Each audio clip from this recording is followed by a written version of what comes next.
نظام الدین اولیاء علیہ رحمہ کو محبوب الہی کہتے ہیں نا. ان کا واقعہ بھی علماء نے یہ لکھا ہے، صوفیاء نے، کہ ان کے شیخ حضرت بابا فرید الدین گنج شکر رحمۃ اللہ تعالی علیہ ایک دن موج میں آ گئے اور کہا کہ نظام الدین محب بنو گے یا محبوب بنو گے؟ تو یہ بڑی خدمت کرتے تھے اپنی شیخ کی، تو کہا کہ محب بنو گے یا محبوب؟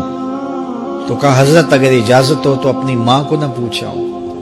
اللہ اکبر! ان لوگوں کی مائیں بھی تو صاحب حال ہوا کرتی تھی. تو کہا کہ اگر اجازت ہو تو اپنی ماں کو نہ پوچھاؤں کہ محب بننا ہے یا محبوب بننا ہے؟ کہا جاؤ تمہیں اجازت ہے.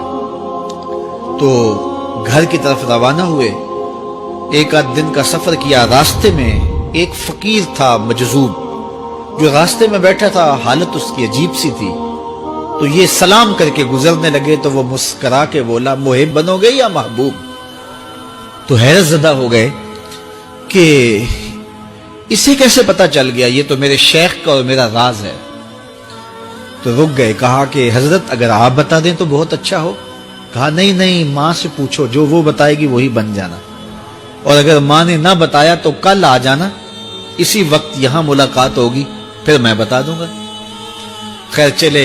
رات کو پہنچے، والدہ کی خدمت میں سلام پیش کیا، پاؤں دبائے اور کہا کہ شیخ موج میں آ گئے اور کہا محب بنو گے محبوب بنو گے؟ تو میں نے کہا ماں سے پوچھ لوں. تو میں اماں جی آپ سے پوچھنے آیا ہوں، راستے میں یہ واقعہ بھی ہوا. تو ماں نے کہا کہ بیٹے تم صبح ناشتہ کر کے پلٹ جانا، اور وہ جو راستے میں تیرے دل کی بات بوجھ گیا، وہ کوئی صاحب حال تھا، وہ تمہیں صحیح بتا سکے گا کہ محب بننا کہ محبوب بننا. خیر یہ صبح ناشتہ کر کے ماں کے پاؤں پکڑے، اجازت طلب کی اور واپس نکلے. اور وہاں جا کے دیکھا تو کوئی فقیر نہیں ہے. بڑے حیرت زدہ ہوئے. دائیں بائیں سے پوچھا کہ یہاں کل ایک بابا بیٹھا تھا. کہا وہ تو کل کے فوت ہو گیا. تو کہا اس کی قبر کہاں ہے؟ کہا قبر کس نے بنانی تھی اس کی؟ وہ گندگی کے ڈھیر پہ لوگوں نے پھینک دیا.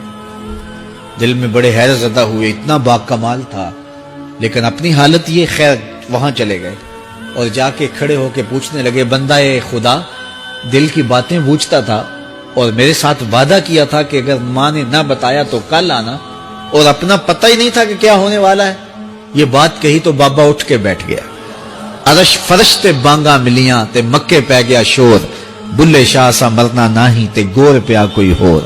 ہاں اٹھ کے بیٹھ گیا اور کہا کہ نظام الدین محبوب بننا محب نہ بننا. محبوں کا یہ حال ہوتا ہے، نہ کفن ملتا ہے نہ دفن ملتا ہے. محبوب بنو گے تمہاری قبر پہ بھی میلے لگیں گے. فاتبعونی یحببکم اللہ. اگر حضور کی اطاعت کرو گے، حضور کی فرما برداری کرو گے تو تم محبوب بن جاؤ گے. جب کوئی حضور کا ہو جاتا ہے تو رب اس کو اپنا محبوب بنا لیتا ہے.